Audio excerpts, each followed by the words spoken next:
მსოფლიოში დაახლოებით 15% წყვილებისას აწუხებს უშვილობა და ეს ყოველი მე-7 წყვილია. ყველას უნდა პასუხები, რატო არ დგება ორსულობა, ხო? კვირაში 2-ჯერ 3-ჯერ თუ არის სქესობრივი ურთიერთობა დაუცველი, უყურებთ 20%. როდის დგება საკითხი უშვილობის შესახებ? ყველაზე მნიშვნელოვანი არის მაინც ასაკი. ტექნოლოგიურად გაამარტივა, დააჩქარა, მეტი შანსები მოგცათ. ტექნოლოგიები ისე განვითარდა, რომ მამაკაცის უშვილობის გადალახვა ბევრად უფრო ადვილია. ძალიან ბევრი ქალი დავტოვე შოკირებული სამწუხაროდ, როცა ავუხსენი, რატომ ვერ შემიძლია შევთავაზო in vitro 45 წლის ასაკიდან და ზემო. ეხლა მეორე დავხსენებთ ამბაქოს. ეს მტკიცებით მედიცინაში უკვე ფაქტად არის დადასტურებული, რომ უშვილობაზე განაპირობებს. თამბაქო ძალიან დიდ ზეგავლენას ახდენს. ვინ უნდა გაყინოს კვერცხუჯრედი? ვიბადებით 2 მილიონამდე გვაქვს კვერცხუჯრედი. მითია თუ არა რომ სტრესმა შესაძლოა უშვილობა გამოიწვიოს? ყველას გონია 15 კვერცხუჯრედი შევა 15 ბავშვი იყოს. არა. ამერიკის შეერთებულ შტატებში რა არის ის აუცილებელი გენეტიკური კვლევები, რომელიც ორსულობის დადგომისთანავე უტარდება აემბრიონს. კვერცხუჯრედების მარაგი არის ამოწვევადი, ამიტომაც ჩვენ ვჩქარობთ. გადაცემის სპონსორია მკვდარი ზღვის ბუნებრივ მინერალებზე დამზადებული ბრენდი აჰავა. კანის მოვლის მსოფლიო ბრენდი ავერსისგან.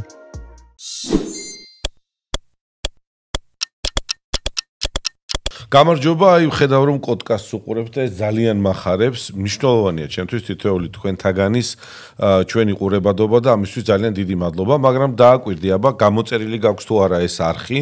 იმისათვის რომ გამოიწერო არხი, ერთი თითის ღილაკის დაჭერაა საჭირო და ჩვენ კიდევ უფრო მეტ მადლობას გადაგიხდით, იმიტომ რომ ჩვენთვის თქვენი გამოწერა მართლა ძალიან მნიშვნელოვანია მხარდაჭერა ჩვენი გუნდისათვის და ამ საქმიანობისთვის, იმისათვის რომ უკეთესი და უკეთესი მეტად საინტერესო ეპიზოდები გავამზადოთ. მანამდე კი მადლობას გადავუხდი იმ კომპანიას, რომელიც გვერდში გვიდგას. ეს არის უკვე ყველასათვის კარგად ცნობილი პოდკასტის სპონსორი აჰავა, მკვდარი ზღვის უნიკალური მინერალებით გაჯერებული კანის მოვლის საშუალებები ისრაელიდან. აჰავა გვთავაზობს სახის სხეულის და თმის მოვლის საშუალებებს ქალბატონებისა და მამაკაცებისათვის. აჰავას თითოეული პროდუქტი გაჯერებულია 20-ზე მეტი უნიკალური მინერალით, რაც უზრუნველყოფს კანისა და თმის განსაკუთრებულ მოვლასა და სიჯანსაღეს. აჰავას ბრენდი მოწონებული და რეკომენდებულია დერმატოლოგების მიერ. აგერ არის აჰავა, ასე რომ მე მომწონს აჰავა, თქვენს გირჩევთ რომ მოსინჯოთ და გამოიყენოთ. დღევანდელი პოდკასტის თემა ძალიან საინტერესო და მრავლის მომცველია. ჩვენი გუნდი მოემზადა ამისათვის სათანადოდ, რომ ჩვენ სტუმარს უმასპინძლოთ კარგად და დავსვათ სწორი კითხვები, რაც მთავარია, კითხვებიც მზად გვაქვს, იმისათვის რომ ეს თემა მეტად უფრო საინტერესო და მომხიბვლელი გავხადოთ თქვენთვის და ბევრ საინტერესო კითხვას გავცეთ პასუხი. მნიშვნელოვან კითხვას გავცეთ პასუხი. უშვილობას ეხება ეს და უშვილობის მკურნალობის თანამედროვე ტრენდებს, ტენდენციებს, მეთოდებს, ქალის ჯანმრთელობას, მამაკაცის ჯანმრთელობას და ოჯახის ჯანმრთელობას, გენერაციულ ფუნქციას და ამ მიმართულებით ვისაუბრებთ დღეს. მსოფლიოში დაახლოებით 15% წყვილებისას აწუხებს უშვილობა და ეს ყოველი მე-7 წყვილია. სამწუხაროდ მაჩვენებელი საკმაოდ მაღალია და საქართველოს არ არის გამონაკლისი. თუმცა დღეს ჩვენ სტუმრად გვეყოლება გინეკოლოგი, რეპროდუქტოლოგი, რომელსაც აქვს სრული board certification-ება, ასე ვთქვათ, ამერიკის შეერთებულ შტატებში და მოღვაწეობს უკვე 11 წელზე მეტია ამერიკის შეერთებულ შტატებში, სწორედ რომ ამ მიმართულებით თამარ მათითაშვილი, ჩემი კოლეგა არის დღეს ჩვენი სტუმარი, გამარჯობა. თამარ, მადლობა მოსვლისათვის, დროის დათმობისათვის. შენი საქართველოში ჩამოსვლა პერიოდულად ყოველთვის გვახარებს, მე განსაკუთრებით, მაგრამ ამ შემთხვევაში მოდი ვისაუბროთ იმ ძირითად თემებზე, რაც ეხება უშვილობას, ამ მიმართულებებთან დაკავშირებულ პრობლემატიკას, გამოსავლებს. ხაზგასმით მინდა აღვნიშნო და დამეთანხმები, რომ საქართველოში ამ მიმართულებით წარმატებები გვაქვს ჩვენ. უამრავი კლინიკაა, ცენტრია, რომელიც თქვათ უშვილობას მკურნალობს უკიდურესად თანამედროვე პროტოკოლებით, გაიდლაინებით, რაც მუდმივ განახლებაშია და ჩვენი ქვეყანა ამაში არ ჩამორჩებოდა, ამისათვის ჩვენ კოლეგებს ძალიან დიდი მადლობა, ეს გუნდური მუშაობა და ძალიან რთული მუშაობა დამეთანხმები, ხო? თან ვისაუბროთ ამერიკის შეერთებულ შტატებში რა ტენდენციებია, რა მიმართულებებია, რა მეხვარი გეგმება უახლოს მომავალში, მაგრამ მანამდე მოდი ის კითხვები დავსვათ, რაც შედარებით მეტად საინტერესო იყოს შეიძლება ჩვენი მაყურებლისთვის. პირველი, რა არის ძირითად შემთხვევებში უშვილობის მიზეზი ქალის, მამაკაცის. როგორც ვიცი, აქვე გეტყვი, რომ მამაკაცებში უშვილობის მიზეზებმა იმატა, ანუ პრობლემებმა იმატა, რაც ეკოლოგიასთან, სტრესებთან და ასე შემდეგ ფაქტორებთან არის დაკავშირებული. 1-2 კომენტარი ამაზეც გაგვიკეთე. კიდევ ერთხელ მადლობა მოსვლისათვის. რა თქმა უნდა, დიდი მადლობა მოწვევისთვის. დიდი სიამოვნებით ვისაუბრებთ ამ თემაზე და ძალიან მნიშვნელოვანია ამ თემების გაჟღერება, იმიტომ რომ ინფორმაცია მივაწოდოთ მოსახლეობას და გავზარდოთ ინფორმირება ამ ყველაფრის შესახებ. რაც შეეხება უშვილობას, სამწუხაროდ იზრდება ეს ციფრები, ანუ ყოველი მეშვიდე წყვილი მოგმართავს უშვილობის მიზეზების დადგენის თვის და შემდეგ მკურნალობისთვის. უშვილობის დიაგნოსტირება გაიზარდა, რატომ? ბევრი მიზეზია ამისთვის. პირველ რიგში ის რომ შეიცვალა ჩვენი ცხოვრება, ხო? ანუ ჩვენ ოჯახის შექმნას, ბავშვის გაჩენას ცოტა მოგვიანებით ვიწყებთ უკვე, ანუ ძალიან ნორმალური არის, ყველაფერი შეიცვალა გარემო, შეიცვალა დაავადებები, ძალიან იმატა სიმსუქნის პრობლემამ, განსაკუთრებით ამერიკაში. ამან ძალიან ეს ძალიან დიდ ზეგავლენას ახდენს როგორც ქალის უშვილობაზე, ასევე მამაკაცის უშვილობაზე. სხვადასხვა მიზეზები შეიძლება იყოს, ხო, ამ ყველაფრის. ქალის მიზეზებში თუ დავასახლებთ, ყველაზე მნიშვნელოვანი არის მაინც ასაკი. ანუ ის რომ ჩვენ საშუალო ასაკი როცა ყავს გეგმავთ რომ ყავს პირველი ბავშვი რა თქმა უნდა შეიცვალა და მოგვართ თავენ 35 წლის და ზემოთ ქალბატონები, ეს არის ერთ-ერთი ყველაზე მთავარი მიზეზი და ყველაზე ძნელი ალბათ მიზეზი რომ გადალახო უშვილობა. ჩვენ შეგვიძლია ჩავთვალოთ ძალიან ბევრი სხვა დიაგნოზები, რომლებიც ხშირად ისმება პოლიკისტოზური საკვერცხეები, ენდომეტრიოზი, მამაკაცებში შეიძლება იყოს ეს მაღალი მწვერვალობა, იგივე სიმსუქნე, წარსულში თუ იყო მკურნალობა გარკვეული პრეპარატებით, როგორც არის რადიაცია ან ქიმიოთერაპია, ესენი შეიძლება იყოს უშვილობის მიზეზები. ანუ მიზეზები შეიძლება იყოს ბევრი, მაგრამ არ არის უმეტეს შემთხვევაში, ანუ თუ ვილაპარაკებთ პროცენტულად, ხო? ანუ 1/13 მოდის ქალის მიზეზებზე, 1/13 მამაკაცის, მაგრამ რეალობაში თუ ჩვენ ვატარებთ სრულ გამოკვლევას ძალიან ხშირად ხედავთ რომ არის ეს კომბინირებული პრობლემა. ანუ ორივე მხრიდან. არის ასევე წყვილები და ეს საინტერესოა ძალიან, როცა ვაკეთებთ სრულ გამოკვლევას და არანაირი კონკრეტული მიზეზი იმისა თუ რატომ არ დგება ორსულობა, არ ფიქსირდება, ვერ ვადგენთ და გვაქვს ესეთი აუხსნელი უშვილობა, რომელიც ძალიან მაღალი პროცენტი, ანუ ხდება 10, თქვა 20%, მაგრამ ძალიან მაღალი არის სხვათა შორის ახალგაზრდა წყვილებში. დაუდგენელი მიზეზების გამო. და ძალიან ძნელია ესეთ პაციენტებთან მუშაობა, იმიტომ რომ აკეთებ ამ ანალიზებს, აკეთებ ყველა დიაგნოსტიკურ გამოკვლევას, რაც კი საჭირო არის და ყველას უნდა პასუხები, რატო არ დგება ორსულობა, ხო?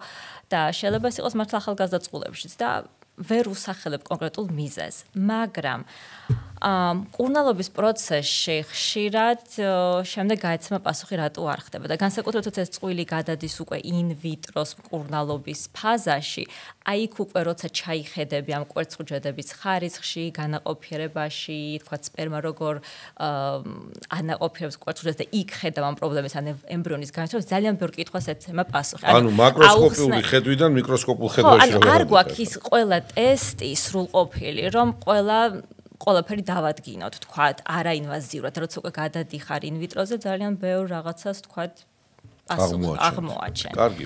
ესეთი კითხვა მაქვს მაყურებლისთვის საინტერესო იქნება და ბევრჯერ სხვადასხვა სამედიცინო გადაცემებში გაჟღერებულა ამ თემებზე კითხვა, როდის დგება საკითხი უშვილობის შესახებ, ანუ რამდენი ხნის თანაცხოვრების და აქტიური სქესობრივი ცხოვრების შემდგომ წყვილმა შეიძლება თქვას, რომ არის უშვილობა და მიმართონ სამედიცინო დაწესებულებას.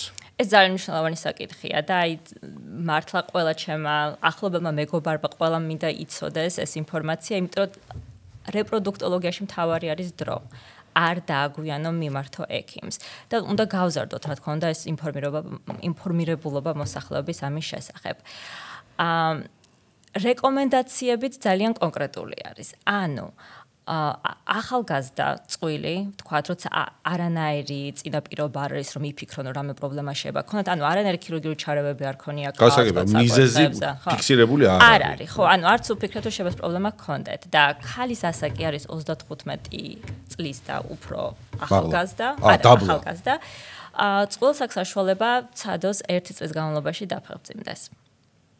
ანუ თვითონ რეპროდუქცია ძალიან როგორ ვთქვა, პირდაპირ. არაეფექტური პროცესია. ძალიან ბევრი რაღაცა უნდა მოხდეს სწორ დროს, სწორ ადგილას. ანუ ბევრი ფაქტორის თანხმედრა არის საჭირო. ამიტომ, როცა ვეკითხებით ჩვენ სამეცნიერო სტუდენტებს, როგორ ფიქრობ ერთ მენსტრუალურ ციკლში, როცა ქალი ოვულირებს, რა არის მისი შანსი, რომ დაფეხმძიმდეს? არის ახალგაზრდა, არანაირი სამედიცინო პრობლემები არ აქვს, მამაკაცად პასუხი რა არის? გააჩნია ასაკს და როცა ჩვენ ვართ ჩვენი ფერტილობის პიკში, ანუ თქვა 18-25 წლამდე, ანუ ერთი თვის განმავლობაში შენი ანუ ეს პროცენტი არ აღემატება 20%. ესე დაბალია. დაბალია. აქედან არის ეს ციფრი, რომ ერთი წელი შეიძლება ცადო შენით და ანუ ეს ხო აკუმულირდება შენი სტელობების რაოდენობა და ერთი წლის თავზე თუ არანაირი პრობლემა არ არის, წვილი უნდა გასაგებია სტატისტიკური მონაცემები ანუ არ არის საჭირო აჩქარება, იმიტომ რომ ეს არ არის რომ აუცილებლად როგორც კი შეწყვიტა კონტრაცეპტივის მიღებას მით უმეტეს, როცა ვთქვათ გადაწყვიტავ რომ დაურსულდე და ყველაფერს დაამთხვევ, ასე ვთქვათ, ხო, ყველა პირობას შევქმნი რომ ეს მოხდეს, მარტო 20%-ში შეიძლება მოხდეს. იმდანაც ბევრი პროცესია და ბევრი რაღაცა არის. იმავდროულად ყველმა უნდა იცოდეს, რომ სქესობრივი თანაცხოვრების რაოდენობებსაც მნიშვნელობა აქვს. ერთი თვე ანიშნავს, თვეში ორ კონტაქტს ხო ნიშნავს რაღაც რეგულარულ სქესობრივ კონტაქტს, გარკვეული ამ წესების დაცვით. ანუ ეს წესიც ძალიან მარტივი უნდა იყოს, არ არის აუცილებელი თქვა დასტრესო, წყვილად თქვა აუცილებლად ყოველ დღე უნდა გქონდეს ხო? დაცალება მაგისაღები. ყოველი მეორე, ანუ კვირაში ორჯერ, სამჯერ თუ არის სქესობრივი ურთიერთობა დაუცველი, უყურებთ 20%-ს. ეხლა ეს 20% იცვლება ქალის ასაკთან ერთად, რაც უფრო კლებულობს, რა თქმა უნდა და განსაკუთრებით აი ძალიან იწყებს კლებას 35 წლის მერე. აი ეგ არის, ეხლა მოდი მაგაზე ჩავიძიოთ. ანუ 35 ასაკი და დროის კარგვა, ანუ რამდენად პროპორციულია გეომეტრიულად თუ მათემატიკური პროგრესიით, ასე ვთქვათ, ასაკის მატება და იმ 20%-ის შანსების და ალბათობის კლება. ეს 5 წლეულებითი ზომება, 10 წლეულითი ზომება თუ ძალიან სწრაფად მიმდინარე რეგრესიის მომენტია. ძალიან ინდივიდუალურია ეს. ამიტომაც 35 წლის და უფროსი ასაკის ქალს ვაძლევთ მრჩევას, რომ 6 თვე ცადე და მერე აუცილებლად მიდი ექიმთან. იმიტომ რომ აქ უკვე დროის ფაქტორი ძალიან მნიშვნელოვანია. 35-36 წლის მერე იცვლება როგორც რაოდენობრივი მარაგი კვერცხუჯრედების, ასევე ძალიან მნიშვნელოვნად იცვლება თვითონ ხარისხი ამ კვერცხუჯრედების. ეხლა თუ ქალი 40 წლის ასაკში იწყებს, მე უნდა დავფეხმძიმდე, მე ურჩევდი რომ პირდაპირ მივიდეს. მივიდეს რეპროდუქტორთან. ხო, ანუ გაიაროს ეს ყველაფერი, უნდა იცოდეს რა შანსებია ყოველ თვე თქვა დაურსულდეს, ხო? ანუ ეს აღარ არის 20%, აქ უკვე უყურებს შეიძლება 5%-საც, ხო? ანუ გააჩნია ძალიან ინდივიდუალური არის და ანუ უნდა შევისწავლოთ თვითონ ეს მარაგი როგორია კვერცხუჯრედების ამ ქალბატონს. თუ ქალს რაიმე პრობლემა აქვს და იცის, რომ ამან შეიძლება იმოქმედოს, ხო, მის უნარზე ჩაისახოს ემბრიონი, აუცილებლად უნდა მიმართოს უცებ. ანუ თუ ქალმა იცის, რომ აქ ენდომეტრიოზის დიაგნოზი, აქ ვთქვათ, იყო ოპერაციები ჩატარებული და რაღაცა ნაწილი, ან შეიძლება ერთი საკვერცხი ამოღებულია, თუ მისი მენსტრუალური ციკლი არ არის რეგულარული, აქ არ უნდა დაელოდო, რა თქმა უნდა, ერთ წელს. ხელმოსაკიდი ფაქტებია, რითაც უნდა იმოქმედოს. ანუ ან მამაკაცმა იცის, რომ რაღაცა პრობლემი შეიძლება ქონდეს, რაღაც ოპერაციებია ჩატარებული სათესლეებზე, ან რაღაცა, ანუ უცებ უნდა მიმართოს, მაგრამ რეალურად ჩვენ ძირითადად უყურებთ ქალის ასაკს, რომ აი ეს რეკომენდაციები გავცეთ. კაცის ასაკი რამდენად პროპორციულად მნიშვნელოვანია ქალის ასაკთან მიმართებაში? კაცი დიდხანს ინარჩუნებს რეპროდუქციულ ფუნქციას, ანუ რატომ? კაცი ყოველ 3 თვეში ხდება სპერმის განახლება.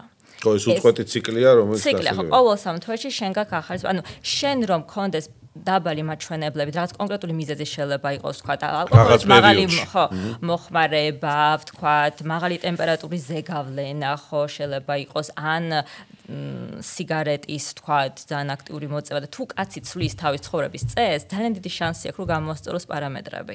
ჭეღან ახსენე შენ სიგარეტი და ეხა მეორედ ახსენებ თამბაქოს. ეს მტკიცებით მედიცინაში უკვე ფაქტად არის დადასტურებული, რომ უშვილობაზე განაპირობებს. თამბაქო ძალიან დიდ ზეგავლენას ახდენს. დადგენილია, რომ ქალები, რომლებიც ეწევიან მენოპაუზაში უფრო ადრინდელ ასაკში შედიან. 2-3 წლით ადრე. იმიტომ რომ მარაგი კვერცხუძების ჩვენ ვერ ვანახლებთ, რაც გვაქვს ის უნდა გამოვიყენოთ.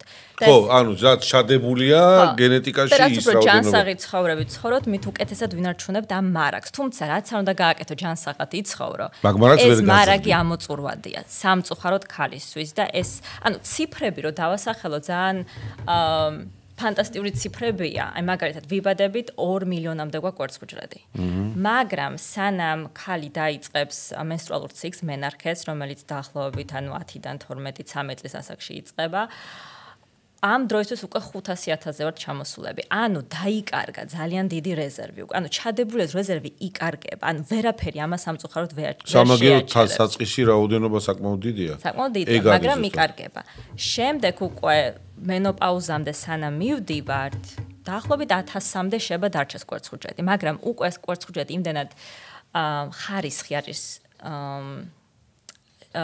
დაბალი, რომ ეს უკავშირი ჩვენი ჰიპოფიზა და საკვერცხეს შორის წყდება და მენსტრუაცია აღარ არის. შევდივართ მენოპაუზაში. რახან ეს მარაგი არის ამოწურვადი, ამიტომაც ვლაპარაკობთ ამ დროზე. განსაკუთრებით მარაგი და ხარისხი ძალიან იკლებს 35 წლის ასაკის მერე საშუალოდ. მაგრამ ეს ძალიან ინდივიდუალური არის. შეიძლება დიდხანს შეინარჩუნო მარაგი, მაგრამ ხარისხი სამწუხაროდ იკლებს.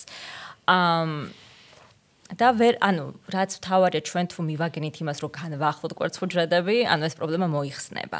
ჯერჯერობით არსებობს ეგეთი მეთოდი, მე მგონი არ არსებობს. არა, კვერცხუჯრედების მარაგი არის ამოწურვადი, ამიტომაც ჩვენ ვჩქარობთ. როცა 35 წლის ხარ და 6 თვე ცდილობთ, არანაირი პრობლემა არ არის ან სამედიცინო, ესეთი კონკრეტული, რომელიც შეიძლება პირდაპირ ზეგავლენა ქონდეს რეპროდუქციულ ფუნქციაზე, საჭირო მიმართო ექიმს და არ დააგვირა. ამერიკის შეერთებულ შტატებში რამდენად კულტურა და ცნობიერება ამ მიმართულებით მაღალია იმ შტატებში და იმ ქალაქებში, თუნდაც სადაც შენ გემუშავია. თუ ფლობ რაიმე სტატისტიკას. ისა რამდენად ზრუნავს იქ შთამომავლობაზე, ვთქვათ, ამერიკელი ქალი და კაცი წყვილი. სხვადასხვა ბოლო, როცა ვიყავი ტრეინინგის ფაზაში, ესე არ იყო, ვთქვათ, პოპულარული საკვერცხების გაყინვა. ეს ხდება 15-16 წლის წინ დაახლოებით. 10 წლის წინათაც კი ესეთი აქტიური არ იყო. ძალიან ამაღლდა ინფორმირებულობა ამის შესახებ, მაგრამ მაინც ძალიან ბევრი წყვლი დაგვიანებით მოდის. და კიდევ ერთი მითი, ასე ვთქვათ, რომელიც არის იქ და ძალიან ბევრ პაციენტთან შემხვედრია, რატომღაც გვენთ, რომ რახან მენსტრუალური ციკლი ჯერ კიდევ აქვთ. ყველაფერი წინ არის და შეუძლია არ იჩქაროს. და შეუძლია ინვიტრო გაიკეთოს ნებისმიერ ასაკში, სანამ მენსტრუალური ციკლი არის. თუმცა ეს არ წარმოდგენა. ძალიან ბევრი ქალი დავტოვე შოკირებული სამწუხაროდ, როცა ავუხსენი, რატომ ვერ შემიძლია შევთავაზო ინვიტრო 45 წლის ასაკიდან და ზემოთ. მოდი ბევრჯერ ვახსენეთ სიტყვა ინვიტრო და ორი სიტყვით აგვიხსენი რა არის ინვიტრო ჩვენი მაყურებლისთვის. აი რა არის ინვიტრო, იმიტომ რომ ჩვენ უკვე თემაში ისე ღრმად შევედით, რომ რამოდენიმეჯერ ეს ტერმინი გაჟღერდა. ამიტომ მოდი ავხსნათ ინვიტრო. ინვიტრო არის ტექნოლოგია, რომლის დროს ჩვენ ვიღებთ, ჯერ ისეთი ვასტიმულირებთ საკვერცხებს ჰორმონებით, ვცდილობთ გავზარდოთ კვერცხუჯრედების რაოდენობა ციკლში და ამას ეს მინდა კარგად გავშალო და ახსნა რას გულისხმობ ამით, ასპირაციას ვაკეთებთ ამ კვერცხუჯრედების, აღებას ვაკეთებთ და შემდეგ ლაბორატორიაში ხდება ამ კვერცხუჯრედების განაყოფიერება სპერმით, სპერმატოზოიდით. შემდეგ იზრდება ემბრიონები. და შემდეგ მიღებული ემბრიონები ან ტესტირებული ან არატესტირებული, შემდეგ უკვე გადაგვაქვს მომზადებულ საშვილოსნოში და ესე ვცდილობთ გადავლახოთ პრობლემები, რომელიც არის დაკავშირებული ასაკთან, დაბალ რეზერვთან საკვერცხეების, ყველაზე მარტივი გადასალახი, ასე ვფიქრობ, არის მილების გამტარენობის პრობლემა, როცა პირდაპირ მთლიანად სხვა გამოსავალი არ არის, როგორ შეიძლება დააფეხმძიმო ეს ადამიანი. ეს არის ინვიტრო მოკლედ რომ ვთქვათ. ეხლა მე ვახსენე რამოდენიმე კვერცხუჯრედის ამოღება ციკლზე. ეს არის კიდევ საინტერესო რაღაცა, რაც ძალიან დიდ დროს ვუთმობ, რომ პაციენტს ეს აუხსნა, იმიტომ რომ ეს რომ იცის პაციენტმა, შემდეგ უკვე მისთვის ძალიან ადვილია გაიაროს თვითონ ინვიტრო პროცესი და საერთოდ ეს გზა. როცა ოვულაცია ხდება და კიდევ ერთი მითი არის ის, რომ ქალს არა, ბევრს ალბათ ესეთი წარმოდგენა გვაქვს, რომ თუ ოვულაცია მოხდა და არ დავფეხმძიმდი ამ ციკლში, მე დავკარგე მხოლოდ ერთი კვერცხუჯრედი. რამდენი კარგია რეალურად? ძალიან ბევრი. ანუ ჩადებული ამ კვერცხუჯრედების ზრდაში ესეთი რამ, რომ ისინი იზრდებიან, ესე წარმოიდგინეთ ტალღებად. ანუ იქ არის რამოდენიმე სტადია კვერცხუჯრედების, თვითონ ფოლიკულების და რაღაც პირველ სტადიას პრეანტრალურს ასე ვეძახით, იწყებს ზრდას და რაღაც მომენტში ეს ფოლიკულები ამ ფოლიკულებს აქვთ უნარი უპასუხონ ჰორმონებს, ანუ ჩვენ ჰორმონებს, რომლებიც მოდის ტვინიდან. და ეს ფოლიკული გაიზარდოს დომინანტურ ფოლიკულამდე და რაღაც მომენტში, ოვულაციის მომენტში გადმოისროლოს ეს კვერცხუჯრედი. დომინანტურ ფოლიკულის ზომას აღწევს 1 ან 2. ამიტომაც ჩვენ ფეხმძიმდებით 1 ან 2 ბავშვი იშვიათად არის, რომ ესე ბუნებრივად 3-ით დაფეხმძიმდეს ქალის სტიმულაციის გარეშე. ანუ ბუნებაში ჩადებულია, რომ 1 დომინანტური ფოლიკული იქნება და ჩვენ ფეხმძიმდებით 1 ამ კვერცხუჯრედით. მაგრამ ეს არ ნიშნავს, რომ სხვა დანარჩენები არ იზრდებოდნენ ამ ფოლიკულთან და არ ემზადებოდნენ. ამან აჯობა. ანუ ისეთი მეტაბოლიზმი ქონდა, რომ შექმნა უფრო მეტი რეცეპტორები, უფრო კარგად. კოსმოსია რა. ძალიან ძნელი პროცესია და იმიტომაც არის მარტო რაღაცა 15-20%, როცა პიკში ხარ ამ ფერდობის, იმიტომ რომ მერე და მერე რა პროცესებიც ხდება, ეს კიდევ უფრო კოსმოსია. უკვე რაც ლაბორატორიაში ეს გადატანილი. ანუ მოკლედ ესე ლაბორატორიულ პირობებში განაყოფიერებას, როდესაც დედის და მამის კვერცხუჯრედი და სპერმატოზოიდი ხდება ინსტრუმენტული, ლაბორატორიული, სამედიცინო სხვადასხვა ტექნოლოგიების გამოყენებით, ამას დღეს ვეძახით ჩვენ in vitro განაყოფიერებას. მინდა გითხრათ, რომ in vitro ფერტილიზაციით, ანუ განაყოფიერებით პირველი ბავშვი ჩავიხედოთ 1978 წელს გაჩნდა, თურმე ეს მოხდა დიდ ბრიტანეთში და იმის მერე ლუის ბრაუნი ყოფილა ეს ადამიანი. მას შემდეგ in vitro განაყოფიერებით სოფლიოში დაიბადა არც მეტი, არც ნაკლები 17 მილიონი ბავშვი. და როგორც გასული წლის მონაცემები გვეუბნება, საქართველოში ხელოვნური განაყოფიერებით, ანუ in vitro განაყოფიერებით, შედეგად 1000-მდე ბავშვია დაბადებული. ანუ ჩვენნაირი პატარა პოპულაციის მქონე ქვეყანაში, პატარა, მაგრამ ძალიან კარგი, ხო? 1000 საკმაოდ დიდია, ხო? დიდი რაოდენობა არის. მოდი ახლა ორი სიტყვით გითხარით, ამ უნდა ისიც რომ როგორ უნდა რა ლაბორატორიულ მზაობას გადის, აი რა ეტაპებს გადის ადამიანი, როდესაც დგინდება უშვილობა. თქვა დავადგინეთ დიაგნოზი უშვილობა. აი გავიდა ის რაღაც ახალგაზრდა ასაკია, 1 წელი თანაცხოვრება, არ ჩდება, მივიღეთ გაწყვეტილება, რომ არის აქ უშვილობის რაღაცა მიზეზები. ორივე ადამიანი უნდა იქნას შესწავლილი, კაცი, ქალი. ამაზე ვთანხმდებით და მაყურებელს ვიხსნით, რომ არ შეიძლება ეს იყოს განხილული ცალმხრივად, როგორც ადრე იყო საბედნიეროდ ეს ტენდენციები ნენელა ქრება, წყვილი ნიშნავს ერთმთლიანობას და ორივე უნდა იქნას შესწავლილი და გამოკვლეული. რა ეტაპებია ეს? ხანგრძლივი ეტაპი ამერიკაში მაგალითად, რამდენ ხანში შეიძლება წყვილი მოამზადოთ უკვე ტექნოლოგიურად in vitro განაყოფიერებისთვის და რას მოიცავს ეს? მოდი ძირითადებზე ჩავგავჩერდეთ მაინც. პირველ რიგში როცა მოდის წყვილი ან ქალი მარტო ვთქვათ, ანუ პირველ რიგში ვაკეთებ დიაგნოსტიკურ ტესტებს და ჯერ არ ელაპარაკი რომ in vitro შეება არც იყოს საჭირო. ანუ უშვილობის სპეციალისტად მისვლა პირდაპირ არ ნიშნავს რომ ანუ აუცილებელია in vitro-ს გაკეთებ. უბრალოდ ძალიან რევოლუციური ისეთი ტექნოლოგია, რომელიც ყველაზე მაღალ შანსს გაძლევს და ანუ იმიტომაც ძალიან ესე გვიყვარს და ხმართ, იმიტომ რომ ბოლო ინსტანცია თქვა, რითიც შეიძლება ასე თქვა ამ ადამიანს დაეხმაროთ, თუმცა ყველას არ სჭირდება in vitro. ამისთვის სჭირდება დიაგნოსტიკური ტესტები. ძალიან ვეთანხმები იმ დებულებას, რომ ორივე, თქვა, წყვილს განვიხილავთ, ქალმაც და კაცმაც ერთდროულად გაიაროს ეს კვლევები. იმიტომ რომ ისევ მივდივართ იქამდე რომ დრო. არ გვინდა დავკარგოთ დრო და ჩვენ არ ვეძებთ ვინ არის დამნაშავე, ჩვენ ვეძებთ რა პრობლემები შეიძლება გადაიჭრას, რომ მიღწეული იქნას წარმატებული, თქვა, ბავშვის ჩასახვა, ხო? დიაგნოსტური როგორ ხდება ახლა ამერიკაში? პირველი არის კონსულტაცია, ანუ წყვილი მოდის, გამოკითხვა, სამედიცინო ყველაფერი, ანამნეზის შეკრება, ოჯახის ისტორია, ყველაფერი რაც ხშირად მოდიან უკვე ადრე გამოკვლეული წყვილები, რომ დაანებეს ამ ყველაფერს თავი, მაინც არ გააგრძელეს დრო დაიკარგა და ტესტების გამეორება ისევ საჭირო ხდება, იმიტომ რომ იცვლება. ანუ ის მარაგი, რომელიც ჩვენ გქონდა კვერცხუჯრედების და რაც ძალიან მნიშვნელოვანია იცოდეს ექიმას, სანამ დაიწყება მკურნალობა, იცვლება. რა დიაგნოსტიკური ტესტებია? ანუ მამაკაცისთვის მარტივია, იმიტომ რომ ვიწყებთ სპერმოგრამით, ეს არის ბაზისი, ამაზე უკეთესი ტესტი ჯერ არ გვაქვს. მარტივი და ესეთი საფუძვლიანი. და ხო, ანუ ამითი იწყება. შემდეგ შეიძლება დაგჭირდეს კიდე სხვა ტესტები, მაგრამ ეს არის პირველი, რასაც ვაკეთებთ. აუცილებლად ერთდროულად უნდა გამოვიკლოთ წყვილი, იმიტომ რომ ჩვენ გვინდა რაც შეიძლება სწრაფად დავიწყოთ მკურნალობა. განსაკუთრებით თუ ქალის ასაკი არის ისე 35 და ზემოთ. მოდი, მამაკაცი ამ ეტაპზე ცოტა ისე დავზოგოთ, მოდი უფრო ჩვენ ქალბატონებს მივეხმაროთ ინფორმაცია. ქალბატონებზე რამოდენიმე, ანუ ძალიან მარტივი რო იყოს ჩვენი მსმენელისთვის, მოდი დავყოთ პირველი რაც გვინდა გავიგოთ, ეს არის საკვერცხების ფუნქცია, იმიტომ რომ ნორმალური საკვერცხის, ნორმალური მარაგის, კარგი კვერცხუჯედების და ანუ ფუნქციის დაქვეითების შემთხვევაში იქნება პრობლემა.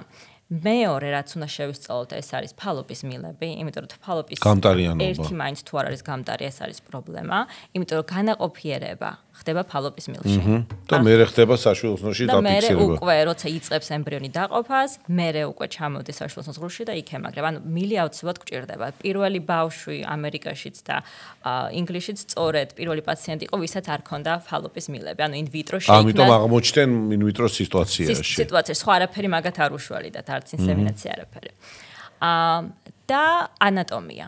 ანუ საშვილოსნოს ანატომია არის თუ არა იქ რამე დეფექტი, კედლის დეფექტი, ღრუს დეფექტი, ანუ როგორ არის ანატომიური აგებულება ამ საშვილოსნოსი. ეს არის ძირითადი ტესტი. არ არის პრინციპში ეს არც ერთი ჩამონათვალი რთული, ხო?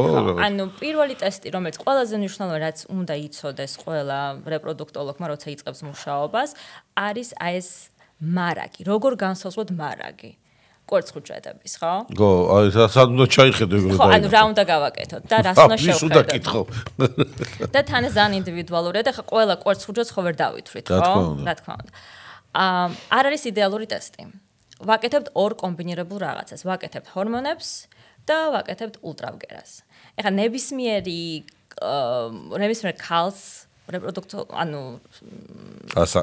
რეპროდუქტიულ ასაკში რომ გაუკეთო ულტრავგერა ციკლის განსაკუთრებით დასაწყისში, დაინახავ რამოდენიმე ფოლიკულს. სანამ ანუ დომინანტიც რომ მქონდეს, რამოდენიმე ფოლიკული წესით უნდა იყოს. ეს არის ის ფოლიკულები, რომლებიც იზრდებოდა ამ დომინანტურ ფოლიკულასთან ერთად, მაგრამ არ განვითარდა დომინანტურ სტადიამდე და ეს არის ზუსტად ის ფოლიკულები, რომელზეც მე უკვე წინასწარ ვფიქრობ, მე რომ დავასტიმულირო ეს საკვერცხე.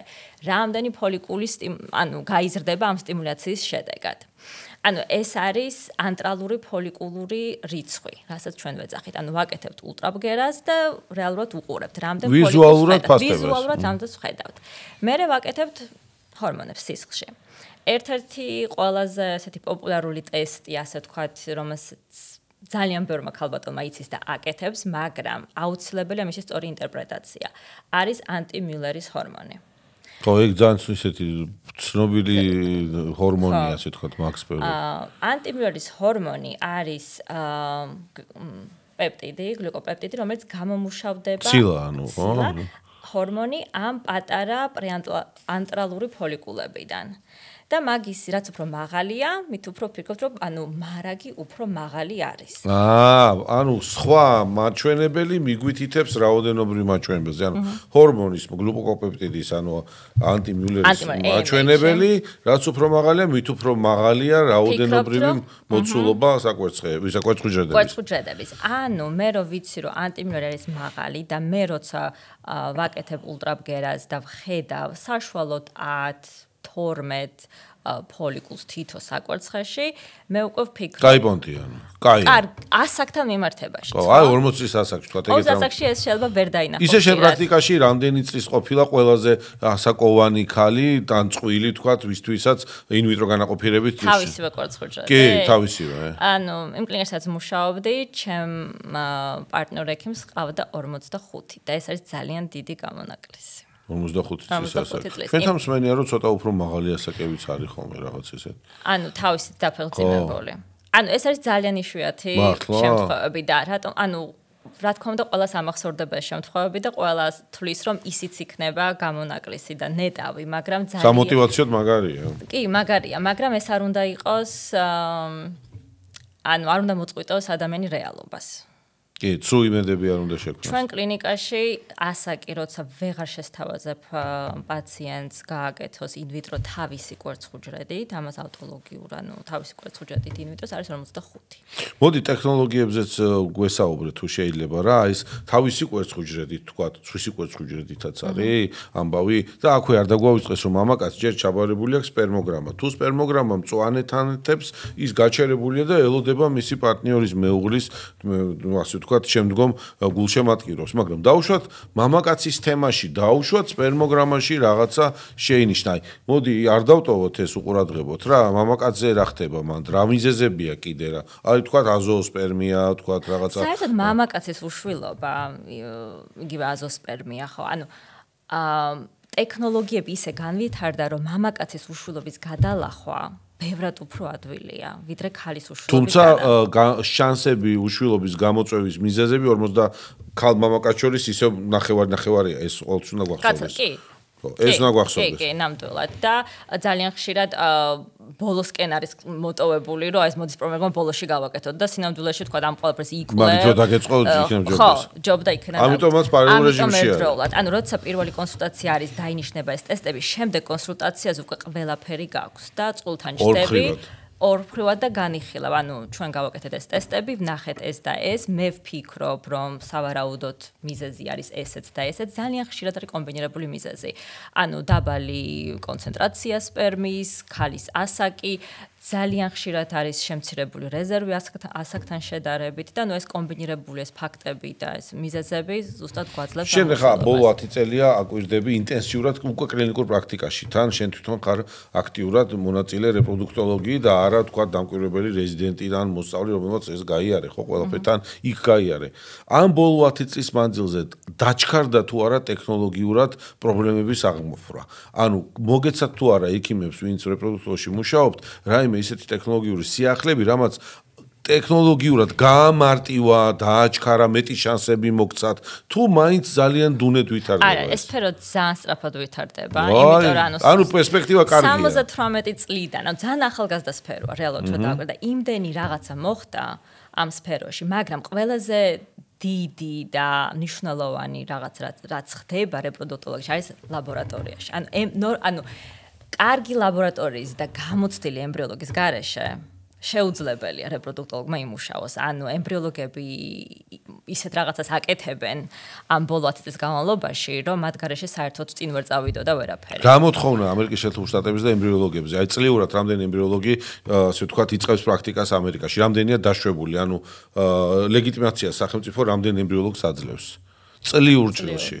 ამერიკის შეერთებულ შტატებში. ემბრიოლოგებზე არ ვიცი, რეპროდუქტოლოგებზე ვიცი. კარგი, რეპროდუქტოლოგებზე რამდენი მაგალითად? წელიწადში დაახლოებით 50-დან 60 რეპროდუქტოლოგამ ამერიკის მასშტაბით. ამერიკის მასშტაბით. ეს დეფიციტური პრობლემაა. ძალიან დეფიციტურია. ძალიან ძნელია მოხვედრა. როგორი გზა უნდა გაიარო, რომ გახდე რეპროდუქტოლოგი? აუცილებელი არის მე გინეკოლოგიის რეზიდენტურის დამთავრება, რომელიც არის 4 წლიანი. შემდეგ უკვე იწყება ზოგი აგრძელებს ჩვეულებრივ მედან გინეკოლოგად მუშაობას, მაგრამ გვაქვს fellowship-ები. ეს fellowship-ები არის ვიწრო სპეციალიზაცია და რეპროდუქტოლოგია და ეს უშვილობა არის ცალკე fellowship-ი, რომელიც არის 3 წლიანი. 4+ კიდე 3. 4+3. უნდა მოხდე ისევე როგორც რეზიდენტურაში, უნდა ჩააბარო მედან გინეკოლოგიის ის გამოცდები, ზეპირით და წერითი, ეს აუცილებლად, მერე ხვდები fellowship-ში 3 წელი სწავლობ. კლინიკური ნაწილი აქვს დიდი, ამ 3 წლის განმავლობაში წელიწად ნახევარს კლინიკაში ატარებ, ოპერაციები, პაციენტები, სტიმულაციას, ყველაფერი, უშვილობის კურნალობა. შენ ეს ყველაფერი გავლილი გაქვს, ხო? კი. და წელიწად ნახევარი მუშაობ ლაბორატორიაში. იმიტომ რომ წერ თემას. ასე თქვა, სამეცნიერო და მერე უკვე გამოცდაზე გადიხარ. ერთი გამოცდა არის წერითი გამოცდა, როცა ამთავრებ უკვე ამ fellowships და მაგის მერე წლინახევრის მერე ან 2 წლის განმავლობაში, იმიტომ რომ უნდა იყო კლინიკურ პრაქტიკაში, რომ დააგროვო. შენ გამოდის ამ 50-დან ერთ-ერთი ხარ? ხო 53-დან ერთ-ერთი იმ წელს. საამაყო განცხადება, ძალიან მიხარია. ძალიან მაგარია. ქართველი როცა ამხელა რაღაცას მიაღწევს, ეგ ცალკე მიხარია და გილოცავ მადლობა რომ ესეთი წარმატებული ქართველი ყავს ამერიკის შეერთებულ შტატებში, მით უმეტეს ესეთ სპეციფიურ ძალიან სენსიტიურ მიმართულებაში იმედს ვიტოვებ რომ საქართველოს დაუბრუნდები და მე აქ მოახმარ შენ გამოცდილებას. თუმცა ის ჩვენ ერთად აღვნიშნეთ რომ ქართველი ექიმები თქვათ რეპროდუქტოლოგიურ სფეროში და კლინიკები ძალიან კარგად მუშაობენ. ეხლა აღარ ჩამოთვლი რამდენი ცნობილი ექიმი ყავს და რამდენი ცნობილი კლინიკა, რომელიც გამოირჩევა მსოფლიო დონეზე თავისი წარმატებებით. ყველაფერი რაც კი არის, რასაც ვაკეთებთ იქ, ყველაფერი ვიცი რომ აქ კეთდება, კი, ყველაფერი. კიდე ესეთი რაღაცა გსმენიათ მე რა პაციენტებს სმენიათ, ადამიანებს სმენიათ, რომ მაგალითად ხელოვნური განაყოფიერების აი ამ ინვიტრო განაყოფიერების პროცესში ეს სტიმულირება და ეს მზადება ზიანის მომტანიაო. მოდი ვუარყოთ ან დავადასტუროთ ეს თემა. როცა ადამიანს ამ პროცესებს გადის, ხო, რაღაცა ხო არ ზიანდება. სხვა რამე ხო არ ზიანდება. ანუ საკვერცხების რაოდენობას ხო არ ვაზიანებთ. აი, უბრუნდები იგივე თემას, რომ ჩვენ რომ ერთი დომინანტური ფოლიკული რო იზრდება, სხვებიც იზრდებიან, მაგრამ მერე ქრებიან. ხო? ანუ ინვიტროს მიზანი რა არის? იმ ერთ ციკლში ამოვიღო ერთი კვერცხუჯრედი კი არა, რომელიც ბუნებრივად მომწიფდებოდა. ამერთ მოვამწიფო ის სხვა დანარჩენი გარშემო, რომელიც ცდილობდა გაზდას, რომელსაც ისედაც დაკარგავს ქალი იმ ციკლში. ანუ ფაქტობრივად ჩვენ გადავარჩენთ იმ კვერცხუჯრედებს იმ ციკლში. ანუ თუ ყველაფერი წესიერად კეთდება, ნორმალურ პირობებში კეთდება, თავად ეს ტექნოლოგიური პროცესი თუნდაც უშედეგოთ იყოს თქვათ ერთ ცდაზე, მეორე ცდაზე, ზიანის მომტანი არ არის. ეს არის ძალიან ხშირი კითხვა, რაც მესმის. ანუ ხანდახან არის სამწუხაროდ, რომ რამოდენიმე სტიმულაცია უნდა დაჭირდება, რომ მივახციოთ შედეგს და ესეთი კითხვა ისმის. ანუ თქვენ რო გამეკეთეთ სტიმულაცია, ამდენი კვერცხუჯრედი ამომიღეთ. ნუ თუ ანუ მარაკს ხო მიმცირებთ, ანუ ამის ახსნა ყოველთვის და სინამდვილეში რა ხდება? არა, ის იმ კვერცხუჯრედს მაინც დაკარგავდა იმ ციკლში. იმიტომ რომ ის იმ ციკლის პროცესებისთვის, ასე ვთქვათ, გათვალისწინებული დანაკარგია, რომელიც ამ პროცესის ჩართულობა არ ჩართულობის გარეშედაც მოხდებოდა. მაინც დაიკარგებდა. ანუ მე რო ვაკეთებ სტიმულაციას და ვიღებ იმ კვერცხუჯრედებს, მე არაფერს არ ვაკლებ, ის კვერცხუჯრედი მაინც დაიკარგებოდა და იმ ციკლში უბრალოდ ამოვიღე.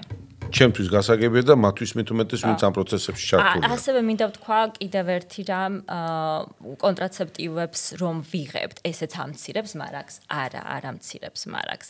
ანუ ეს მარაგი მაინც შემცირდება, ვერაფერს ვერ გააკეთებ, რომ შეინარჩუნოს მარაგი. სამწუხაროდ ეს არის ჩადებული ჩვენ ბუნებაში. ჩვენ უნდა მივიდეთ მენოპაუზამდე. გასაგებია პროცესი შეგვიძლია შევინახოთ. შეგვიძლია მანდ მივალთ, ეხლა მე ჩვენი გადაცემის ერთგულ სპონსორს და ასე ვთქვათ, გულშემატკივარს წარვადგენ, ეს არის აჰავა, მკვდარი ზღვის უნიკალური მინერალებით გაჯერებული კანის მოვლის საშუალებები ისრაელიდან. აჰავა გვთავაზობთ სახის, სხეულისა და თმის მოვლის სხვადასხვა უნიკალური მოვლის საშუალებებს ქალბატონებისა და მამაკაცებისათვის.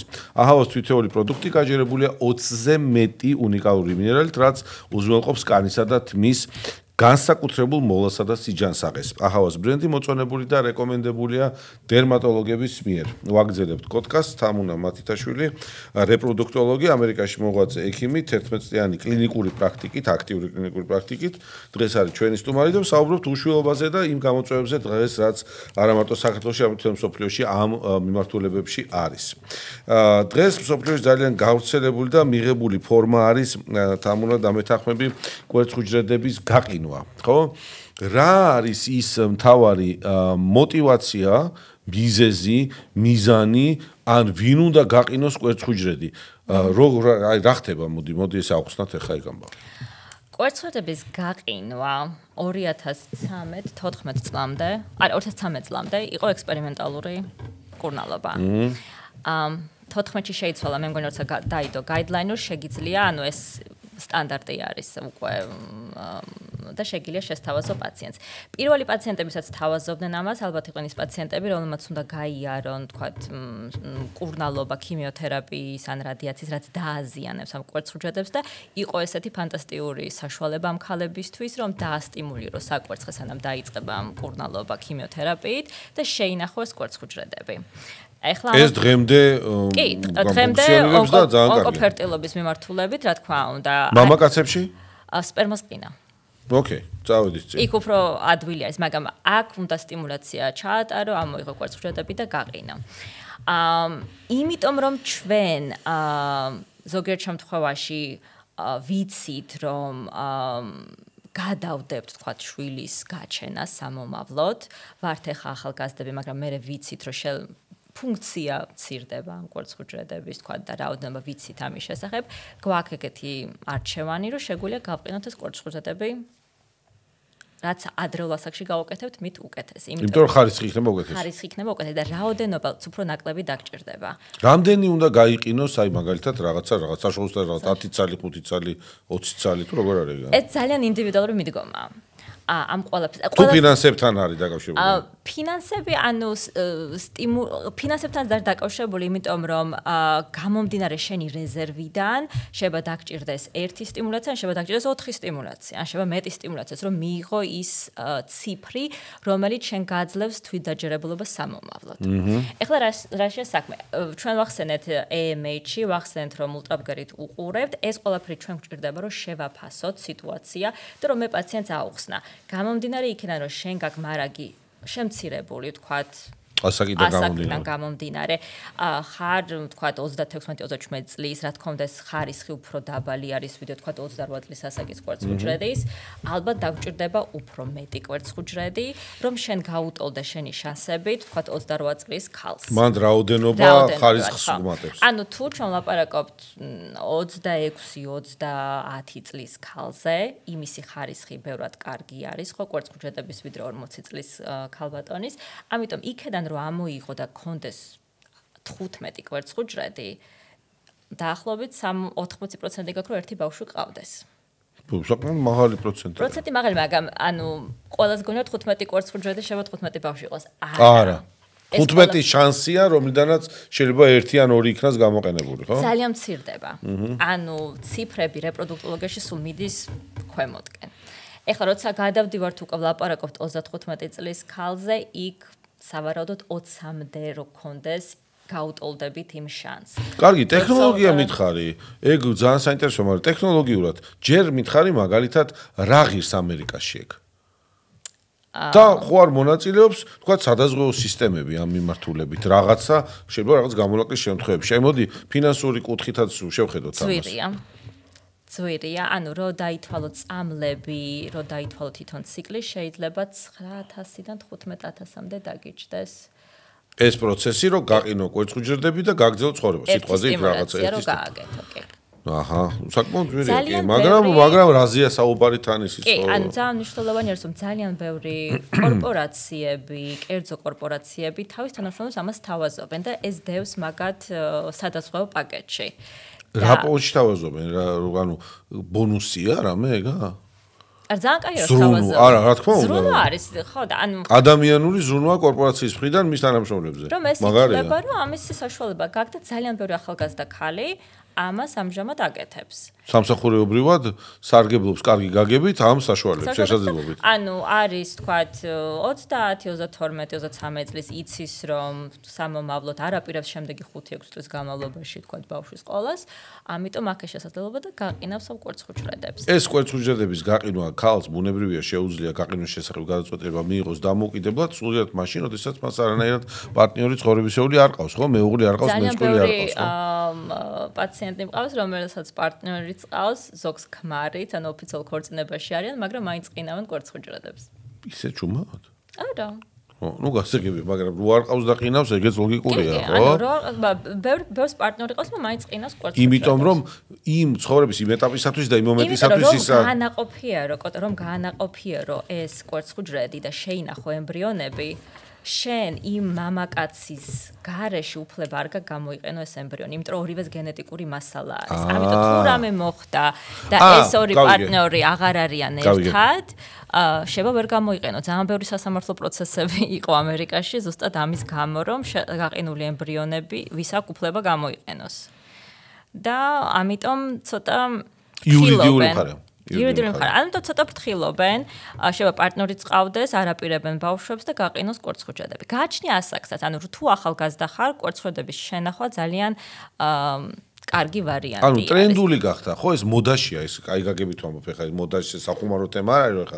რა ჩავიცო რა დავიხურო, მაგრამ პრინციპში ზრუნვა საკუთარ და ძალიან კარგია, იმიტომ რომ ეს გაძლევს რაღაც არ ვიცი, ძალაუფლებაც არ არის, უბრალოდ რაღაცა როცა გაქვს არჩევანი და არ ჩქარობ, რატომაც არა, ხო? თავისუფლებას გაძლევს. თავისუფლებას გაძლევს. ხო, თავისუფლებას აძლევს ქალებს და ძალიან მნიშვნელოვანია. და თან ძალიან ბევრი ტექნოლოგია ისე შეიცვალა, საერთოდ კვერცხის გაყინვა იყო ძალიან დიდი პრობლემა. ემბრიონის გაყინვა პრობლემა არ არის, მაგრამ მე რო გამოყინო და გამოიყენო. ხო, სიცოცხლეს დაუბრუნო. ხო, ეგ იყო პრობლემა კვერცხურში, იმიტომ რომ კვერცხური ძალიან დიდი უჯრედია. და რომ სტრუქტურის დაზიანება მარტივია. სტრუქტურის დაზიანება ხდება, რომ ყინავ კრისტალები წყლის წარმოიქმნება, ადრე იყო ტექნოლოგია, ანუ ნელი გაყინვა და შემდეგ უკვე როცა ხდებოდა ამ გამოყინება, კარგავდით. მარტო ანუ 60-70% გადაურჩებოდა ამას. მე ეს ყველაფერი შეიცვალა, ვიტრიფიკაცია შემოვიდა. ეგ რა არის? ულტრასწრაფი გაყინვა. ანუ წამის 1000-ში მაღალი დაბანდება. ხო, სარკესავით გახდება ეს სტრუქტურა, ხო. ვიტრიფიკაციის შემოღების მერე გამოყინვის სტატისტიკას რო გადახ 90-დან 95%-მდე საუკეთესო კლინიკებში დაახლოებით 90-დან 95%-მდე 60-დან მაგამდე მოიმატა. ხო, ამიტომ მაგათი გამოყენება ანუ უფრო მაღალი შანსები გაქვს რომ ეს კვერცხურები შეიძლება გამოიყენო. მაგარი საინტერესო პოდკასტი გამოდის ჩვენო ძირფასო მაყურებელო, თამურა მადლობა. მოდი ახლა შევეხოთ იმ პაციენტებს, ვისაც აქვს ონკოლოგიური რისკები, ხო? ანუ ან დადგენილია ონკოლოგიური დიაგნოზი. შენ ახსენე უკვე რომ ონკოპაციენტები ვინც იწყებენ თქვათ ქიმიოთერაპიით, კურნალობას, ხიური თერაპიით, კურნალობას, კაცი, ქალი მშობა არ აქვს, იქ ძალიან წარმატებულად არის სწორედ რომ გაყინვის ტექნოლოგია გამოყენებული. კიდევ ერთხელ, მაინც მოკლედ აი ამის შესახებ გითხარი, რომ მაყურებელს დაამახსოვრდეს ეს, იმიტომ რომ შეიძლება ვიღაც ახლობელს დაეხმაროს, იმიტომ რომ ეს ისეთი თემებია, როდესაც ონკოლოგიური პრობლემა უდგება ადამიანს სამწუხაროდ, მეთქვა ყველა კარგად ამყოფოს, რომ შეიძლება იმ მომენტისათვის საერთოდ არ ფიქრობდეს გენერაციულ ფუნქციაზე, მაგრამ როცა ექნება ინფორმაცია და სადღაც მოსმენილი, გაგონილი, რომ ეს ვერსია არსებობს, შეიძლება ძალიან კარგად გამოიყენოს ეს საშუალება და იმ ონკოლოგიური დაავადების გადალახვის და გამოჯამთელების შემდეგ იდეალურად გააგრძელოს, ასე ვთქვათ, გენერაციული ფუნქციაც და შთამომავლობაც, ხო? რა თქმა უნდა და ონკოლოგებს ძალიან დიდი წვლილი მიუძღვის იმაში, რომ პაციენტს ამაზე ელაპარაკებიან და ეუბნებიან, რომ ასეთ საშუალება არის და შენ ხარ, ანუ ეუბნებიან, რომ რისკის ქვეშ ხარ, იმიტომ რომ მე იმ წამლებს მოგცემ, რომლებიც ზეგონას ახდენენ. ეს უკვე გაიდლაინშია შეტანილი, რომ ონკოლოგია ამას როგორც must აუცილებელს ისიაკეთებს? გაიდლაინში არ არის, მაგრამ იციან, რომ ეს არსებობს და როცა ანუ როგორი საინტერესო სისტემა, იცი, ძალიან აკადემიური ცენტრები ადვილია იქ ყველაფრის კოორდინაცია, იმიტომ რომ ძირითადად ონკოლოგია ყველაფერი ერთად არის, ჯგუფები მუშაობენ და პირდაპირ კომუნიკაცია არის და ძალიან სწრაფად შეიძლება პაციენტი, ანუ აქაც დრო არის ძალიან მნიშვნელოვანი. ხო, ონკოლოგი გეუბნება, რომ მე უნდა დავიწყო ქიმიოთერაპია 2 კვირაში ან 3 კვირაში და ჩვენი ყველაფერი დამოკიდებულია ციკლზე, ხო? ანუ ძირითადად ციკლზე ვართ, ხო, დაემთხვეს და ამიტომ ყველა ეს წესი ქრება ონკოლოგიურ პაციენტებთან, როცა რეკავს ონკოლოგი იმაში კლინიკაში, ყველაფერი იცვლება, ის პაციენტი იმავე დღეს უნდა მოვიდეს და ნახოს რეპროდუქტოლოგი, ამაზე ილაპარაკოს. საერთოდ იცვლება წესი, როდის იწყებს სტიმულაციას. ანუ სპონტანურად შეგიძლია. ანუ VIP მიდგომაა რა. ზუსტად, ხო, იმიტომ რომ დროის დაკარგვა არ შეიძლება. თუ ქალის სტიმულაცია შეიძლება და გაქვს დრო, ვთქვათ, 2 კვირა მაინც, სანამ დაიწყება ქიმიოთერაპია, ციკლის რაღაც ისეთ ფაზაშია, როცა ნაკლებ კვერცხურებს მიიღებ, არა უშავს, მაინც დაასტიმულირე, სულ არაფერს მაინც ჯობია, რომ რაღაცა დაასტიმულირო და ამოიღო შედეგი. ანუ მაღალ გაზზე მუშაობ, მაგ დროს რომ მიიღო მაქსიმალურად. ანუ ყველაფერი ძალიან სწრაფად ხდება. მაგ პაციენტებისთვის უმეტეს შემთხვევაში მედიკამენტები არის უფასო. ანუ არის სპეციალური კორპორაციები, რომლებიც ამ მედიკამენტებს პირდაპირ აწვდიან, ხო, ამ ონკოლოგიურ პაციენტებს, რომ იმას აღარ იდარდოს, რომ ეს ძვირადღირებული პრეპარატები უნდა იყიდოს და ძალიან სწრაფად იწყება ეს პროცესი. ძალიან რაც უფრო ახალგაზრდა ადამიანი და ღებულობს ქიმიოთერაპიას, მით უფრო აღდგება. ფუნქცია. უნალობის დასრულების შემდგომ ფუნქციის შეიძლება ხო აღდგეს ფუნქცია ნორმალურად და თავისით დაორსულდეს ადამიანი. არანაირი გენეტიკური პრობლემა იმის გამო რომ მაგან ქიმიოთერაპია ჩაიტარა არ არის. შენ როგორც ამერიკაში მოღვაწე ექიმი რეპროდუქტოლოგი ხო და ტექნოლოგიები იქ გაქვთ ხო თქვენ თქვენათლივ უმრავი კვლევა მიდის ხო ალბათ თქვენ სამუშაო გარემოში პარალელურად იქ რაღაც ახალი ტექნოლოგიები შემოდის კვლევებში ერთვება რას ინატრებდი შენ აი უახლოეს თქვა 5 წელიწადში რა იქნება ისეთი სიახლე რაც შენს როგორც რეპროდუქტოლოგის მუშაობას რაღაც გაგახარებდა რომ აუ როგორც იქნა ამას ვეღისეთ შედეგები გაუმჯობესდება მე მგონი ყველა რეპროდუქტოლოგი იმაზე ოცნებობს რომ რაღაცნაირად შევძლოთ ან ამ მარაგის გაზრდა ან ამ კვერცხუჯრადის ასაკი არის ყველაზე დიდი პრობლემა ეგ ბუნებასთან ჭიდის ხო აი ფანტასტიკია რომ ეს რო გადავჭრათ ყველა დიდ პრობლემას რეპროდუქტოლოგიაში იმიტომ რაღაც რა არის კვერცხუჯრადის ფუნქცია ხო შეიძლება ერთი კვერცხუჯრადი ქონდეს მაგრამ კარგი ფუნქციის და მისი კონვერტაცია უნდა მოხდეს ნორმალურ ემბრიონად ძალიან დიდი მოთხოვნაა ძალიან დიდი მოთხოვნა აქ ამ პატარა კვერცხუჯრადს და ასაკს და თვითონ ამ ხარის კვერცხუჯრადს ძალიან დიდი მნიშვნელობა აქვს. აი წარმოიდგინე ის ქრომოსომები, რომელიც ამ კვერცხუჯრადში ელოდებიან განაყოფიერებას, აი ამ ფაზაში არიან ემბრიოლოგიური პერიოდიდან. ქალში ეს კვერცხუჯრადები დაიწყეს გაყოფა, მაშინ როცა ეს ქალი იყო ემბრიონი.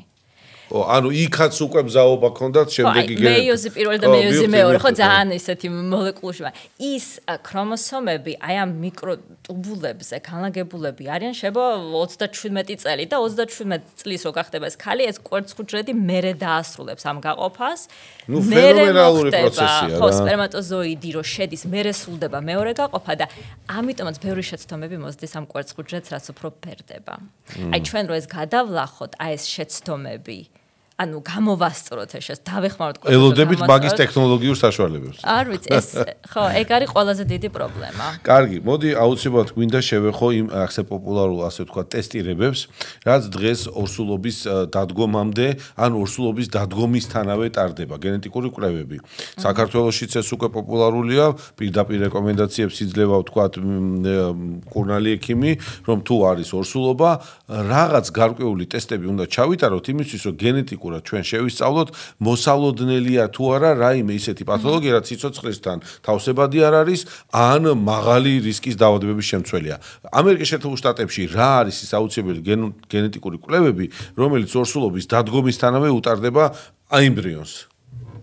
ემბრიონს? კი. ემბრიონს ორსულობის დადგომამდე ვუტარებთ გენეტიკურ მანამდე უტარებთ რაზე და თუ ორსულობა დადგა მერე რაზე? რაზე. ესეც არის შეუძლია გააკეთოს პაციენტს ეს შეუძლია ნებაყოფლობითია. ნებაყოფლობითი, არავინ არ გაძალებს.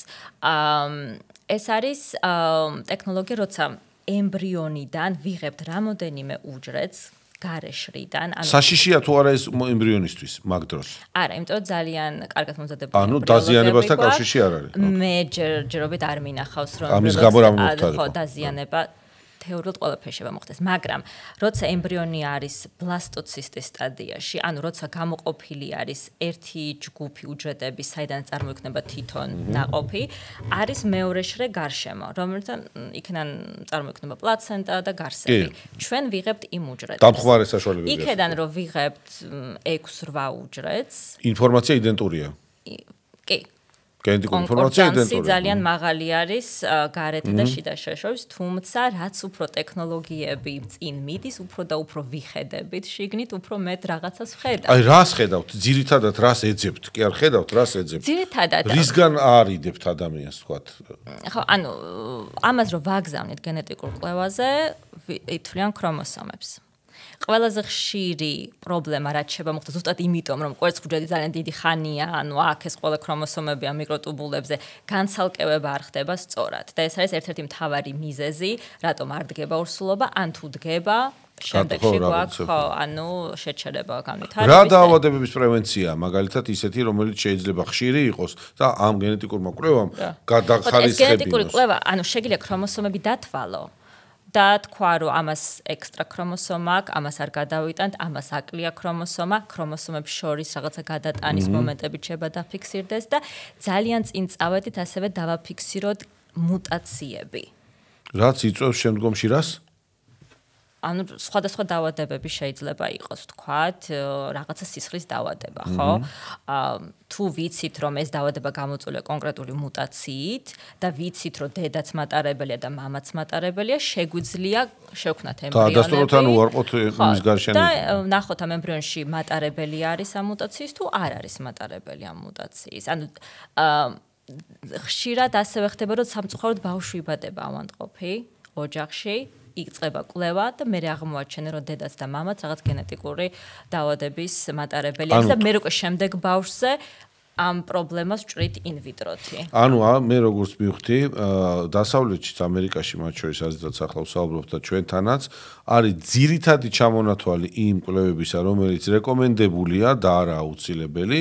ამ შემთხვევაში მშობლების გადასაწყვეტია ჩაატარებენ თუ არა ემბრიონის დონეზე ამ კვლევას და ასევე არსებობს კვლევები, როგორც ვიცი, როდესაც ორსულობა დადგა, მოდი ბარ მამასაც კითხავ, გამომოუკიდებლად თქვათ ინვიტრო განაყოფიერება იყო თუ არ იყო, ჩვეულებრივად ფიზიოლოგიურად ორსულობა დადგა და ადამიანებს ურჩევ თუ არა რომ გაიკეთონ რაიმე გენეტიკური კვლევები? სკრინინგს ატარებენ. ეს ანუ ტესტები არის ორმაგი, არის სკრინინგ ტესტები, რომელიც რისკს შეგიფასებს, ამდენად რისკი გაქვს ამ კონკრეტული დაავადების და არის დიაგნოსტიკური ტესტები. სკრინინგ ტესტები იღებენ სისხლს და ყველაზე ხშირ ტრისომიებზე, როგორც არის, თქვათ 21, თქვათ, ხო, მე-18 ქრომოსომის ტრისომია. ანუ ეს ყველაფერი შეგიძლია დაასკრინინგო და თქვა რომ შენ გაქვს მაღალი რისკი ან დაბალი რისკი. თუ გაქვს მაღალი რისკი, შემდეგ შემოთავაზება ხდება დიაგნოსტიკური კვლევები. ეს უკვე ინვაზიური კვლევებია. თქვათ როცა არის ორსულობა, ამნიონური სითხის ამოღება, იმისი გენეტიკური კვლევა, ან ქორიონის ნაწილის ამოღება უფრო ადრე, თქვათ 13 კვირაზე და შემდეგ კეთდება ეს ტესტები. ანუ ადრე ასაკის და მიხედვით იყო დაყოფა. ანუ შენ ხარ 35 წლის და ზემოთ, რისკი გაქვს მაღალი, მოდი გავაკეთოთ სკრინინგი. ეხლა ამერიკაში ყველას თავაზობენ, იმიტომ რომ ყველას აქვს უფლება ჩაიტაროს ეს ტესტები. თუ ახალგაზრდა ხარ, რისკი ნაკლებია, მაგრამ 0 არ არის ეს რისკი. ანუ იქაც შეიძლება რაღაცა დემოკრატიული მიდგომაა მოკლედ, მან თავისუფალი არჩევანში ადამიანი და როგორც აუცილებელი. არის რეკომენდაციები ექიმის, რა თქმა უნდა, რომ მე გირჩევეს რომ ეს გაიკეთოთ. ეხლა ყველას ანუ ადრე თუ თქვა 25 წლის გოგოს არ შესთავაზებდა არავინ, ეხლა თავისუფლად შესთავაზებდა. თქვენი აზრით, თამუნა და თქვენი გამოცდილებით, დემოგრაფიული პრობლემა ცნობიერების ამაღლებასთან დაკავშირებულია თუ არა? ანუ ადამიანები ბევრს ფიქრობენ გენერაციული ფუნქციის ამუშავებასთან მიმართებაში, ბავშვის სკოლასთან მიმართებაში და ამიტომაც ზედმეტი ფიქრის გამო ხომ არ არის დაქვეითებული, ვთქვათ, პოპულაციის ზრდა, მაგალითად ძალიან განვითარებულ ქვეყნებში, ხო? თორე ჩინეთს და ინდოეთს არ უჭირს მაგ მიმართულებით, ხო? სიტყვაზე რაღაცა ვითარდება და შეზღუდვებიც არის, მაგრამ რო ვაკვირდებით თითქოს და გადავდებ ორსულობას, გადავდებ მერე და ეს გაუცნობიერებლად თუ გაცნობიერებულად აღისახება გენერაციის შემდგომი თაობების შემცირებაზე. პასუხისმგებლობაც მაღალია, ყველა ელოდება ფინანსურ სტაბილურობას. ანუ განვითარებულ ქვეყნებში მაინც დემოგრაფიული პრობლემა, ასე ვთქვათ, იმ სირთულეებთან არის გაცნობიერებულ სირთულეებთან დაკავშირებული, რაც ტექნიკური მხარეა, ხო, ბავშვის აღზრდის, ზრდის, ანუ შესაძლებლობები, როგორ იქნება, ვინ მიხედავს, სად გავიყვან, სად ვასწავლი. ამერიკაში საერთოდ ძალიან ძნელია ბავშვის ყოლა, იმიტომ რომ, ანუ, რასაც დეკრეტულს ვეძახით, ხო? 4 კვირა, ან 6 კვირა. მეც არა, 4 კვირის მერე უნდა დაუბრუნდეს სამსახურს. ხო, ეგ ძალიან რთულია. ძალიან რთულია და ძალიან ძნელია, ანუ პატარა ბავშვები უკვე საბავშვო ბაღში მიყავთ, ანუ აი 2 თვის ასაკში. 2014 წლიდან მუშაობთ რეპროდუქციულ სისტემაში ამერიკის შეერთებულ შტატებში. ამერიკის შეერთებული შტატები ითვლება 18-დან. ითვლება რეზიდენტურაში ჩავ. ანუ მაგრამ აქტიურ კლინიკურ პრაქტიკაში იყავით. მე ოკეი. მე არ ვიცი გაქვს თუ არა ამაზე დაკვირვება ნაწარმოები საქართველოსა და ამერიკას შორის მიდგომები რეპროდუქციაში განსხვავდება? მე მგონი ყველაფერი რაც კი შეიძლება შესთავაზო ადამიანს ამ სფეროში. ჩვენთან არის. ძალიან მაგარია. მე არ მიმუშავია რეპროდუქცია ქვეყანაში, მაგრამ ბევრი მსმენია, ბევრი ვიცი და მაგრამ კოლეგებთან აქტიური კომუნიკაცია და თანამშრომლობა გაქვს. ყველაფერი რაც კი შეიძლება იგივე პრეიმპლანტაციური გენეტიკური კვლევები ტარდება აქ. შენ შეგიძლია ჩაიტარო გენეტიკური კვლევები, როცა წვილი მოდის და უნდა რომ ნახონ არის თუ არა რამე მატარებელი გენეტიკური მუტაციის, ესეც კეთდება ჩვენ ქვეყანაში. ეს მახარებს ძალიან კარგია და მით უმეტეს როცა ობიექტურად შეფასების საშუალება აქვს პრაქტიკოს ექიმს და დაკვირვების და შედარების და არაკრიტიკის, არამედ ჯანსაღი შეფასების და ფასდება ეს როგორც წარმატებული დარგი, ეს ძალიან კარგია და მოსახლეობამ გაათვითცნობიეროს რომ არ დაკარგოს დრო. და მივიდეს აქ ჩვენთან საჭირო ბევრი ბოდიელი არ არის რა. არ არის საჭირო მიხვიდე და ენდო გამოცდილ პროფესიონალებს. კარგი, მოდი ცოტა ახლო იმას პირად რაღაცებს შევეხები. ძალიან რთული იყო ის გზა, რომ ამერიკის შეერთებულ შტატებში შენ გამختارიყავი ლიცენზირებული, წარმატებული, რა ვიცი, მე რაც ვიცი, მსხვილ კლინიკებში და დიდ ჰოსპიტალებში გიწევს მუშაობა და საკმაოდ მაღალ იერარქიულ თანამდებობებზე, ხო? რა გზა იყო ეს? ძალიან რთული იყო, ძალიან რთული იყო. ძალიან რთული იყო. გასაგებია. ხანდახან ვფიქრობ ხომ კურსელები იქ რომ რა თანხა უნდა მოგცნო რომ თავიდან გაიარო ეს გაი იუმორია ეს მაგრამ აბა მერე რამდენია ეგა არ არსებობს ეგეთი თანხა არა რეზიდენტურის გავლა მეორეჯერ შეუძლებელი განსაკუთრებით მეანგინეკოლოგიაში ძალიან რთულია ძალიან სტრესულია საავადმყოფოში ძალიან ჩემი რეზიდენტურის პროგრამა იყო ნიუ-იორკში და დიდი საავადმყოფო იყო, ბევრი რეზიდენტურის პროგრამები იყო სხვადასხვა სპეციალობის და ეხა იარი ხო მიმღები ყველას უწევს იქ ჩასვლა და ხშირად გვიძახებენ ტრიაჟში რომ ჩამოდით აქ არის გინეკოლოგიური პატა ჩამოდით ქირურგიული პატა იქ ხვდებოდით ყველა რეზიდენტები ერთმანეთს სხვადასხვა პროგრამის და იარის რეზიდენტი გვეუბნებოდა რომ ყველაზე უბედურები და ყველაზე დასტრესილები ყველაზე საწყლები თქვენ ხართ თუ ამ საავადმყოფოში ის ადგილობრივი კადრი გეუბნებოდა ეგეთი სახეებით არავინ არ ჩამოდის აგრესიული დაღლილი კიდე ეს მინდა ხო ძალიან სასაცილო იყო რომ ხომ დაგვირეკონ იქედან რომ მოვიდა გინეკოლოგიური პაციენტი ხო და თუმცა ერთი არის რეზიდენტი მეუბნებოდა რომ ჩვენო ესე იგი ვიმალებით რომ არავის არ დააბარონ თქვენთან დარეკვა იმიტომ რომ გვეზიზღება თქვენთან დარეკვა უკავშირი საშინელია საშინელი აი ძალიან გვიჭირს თქვენთან ურთიერთობა ძალიან დასტრესილი ხარ ძალიან ბევრ საათს მუშაობს აი რამდენია ძალიან ბევრი მაგალითად მე ვიცი რომ შენ რაღაც ეტაპზე გამომდინარე იქიდან რომ მეტნაკლებად თქვა შენ პირადი ცხოვრების განმავლობაში თვალყურს ვადევნებდი შენ იერარქიულ წინსვლას ძალიან ცუდათაც ყოფილხარ ამ გადაღლისგან ხო აი რა იყო ეს აი რა არის ძალიან ოფიციალურად მუშაობ 84-86 საათი უფლება გაქვს იყო საავადმყოფოში რა თქმა უნდა მაგაზე უფრო დიდხანს ვიყავით ეს დღეღამეები უწყვეტი შრომა არის რაც კინოში გვინახავს და ვთქვათ ხო იქ კინოში დრო აქვს პირადი ცხოვრებისთვის და რაღაცა არაფერი 4 წელი ესეთი რეჟიმი განუწყვეტლად 4 წელი არის კატასტროფა არ ვიცი გამოდიან პროგრამასაც გააჩნია ჩვენი პროგრამა ძალიან 11000 მშობიარობა იყო იმ ჩვენ განყოფილებაში რამდენ ხანში წელიწადში 11000 ყოველ ერთი მორიგეობა იყო 10 საკეისრო გავაკეთე ზედიზედ შენ ჩემ ხო 10 საკეისრო 10 საკეისრო ზედიზედ უკვე რაღაცა რობოტი ხარ და აკეთებ ამ საკეისროებს ყველანი კარგად იყვნენ მე კი, ყველანი კარგად არიან. გუნდია, რეზიდენტები ძალიან ბევრს მუშაობენ. აი ძალიან ბევრს. ეგ არის მედიცინა და ეგ არის ძალიან დიდი პასუხისმგებლობა. პირველივე დღიდან დაიწყო. პირველი დღე რო შევედით, მოგცეს ეს ტელეფონები, ტელეფონები არასდროს არ ჩერდება, იმიტომ რომ ყველა რეკავს ამ ტელეფონებზე, რომ მოდი ამ ოთახში, მოდი ეს, იქ გჭირდები, აქ გჭირდები და დარბი ხარ. არ ჩერდები.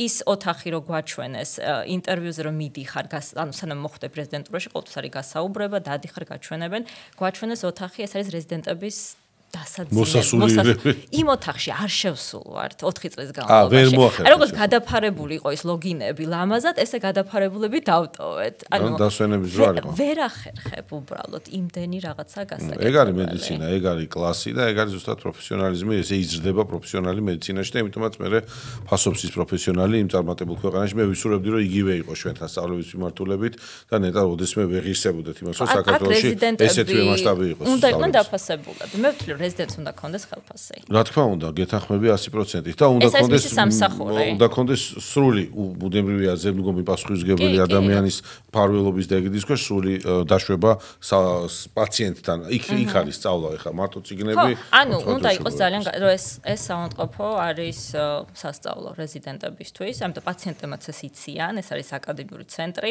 კლინიკაშიც რეზიდენტებს ნახულობენ, იციან რომ ოპერაციებზე რეზიდენტები დგანან. ანუ პაციენტის მხრიდანაც უკავშირი ჯანსაღია და არ გააპროტესტებს რომ ესა და ასე იმას იცის რომ ეს არის პროცესი მკურნალობის. კი, და ანუ ის მოვიდა აკადემიურ ცენტრში და აქ არიან რეზიდენტები.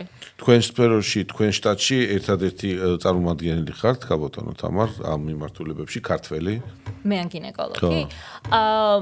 ჩემ შტატში არ ვიცი, მაგრამ ჩემი პროგრამა ჩემამდე ერთმა ქართველმა ბიჭმა დაამთავრა, ზუსტად არ ვიცი ახლა სად მუშაობს და კიდე ერთი გოგო ვიცი, რომელიც მუშაობს მეგონი კალიფორნიაში, მე ან გინეკოლოგად. განაპირობა თუ არა შენი ექიმობა, იმან რომ შენ ყავს მამა ექიმი, რომელიც ცნობილი ექიმია, რადიოლოგი სერგო მათიტაშვილი, ბევრი ადამიანი, ბევრი ქალი მას და ოჯახი იცნობს, იმიტომ რომ წლებია ის მოღვაწეობს ამ მიმართულებით და საკმაოდ ცნობადი ექიმია, დაწყებული მისი კარიერა პირველი ეტაპიდან დამთავრებული დღევანდელი რეალობით.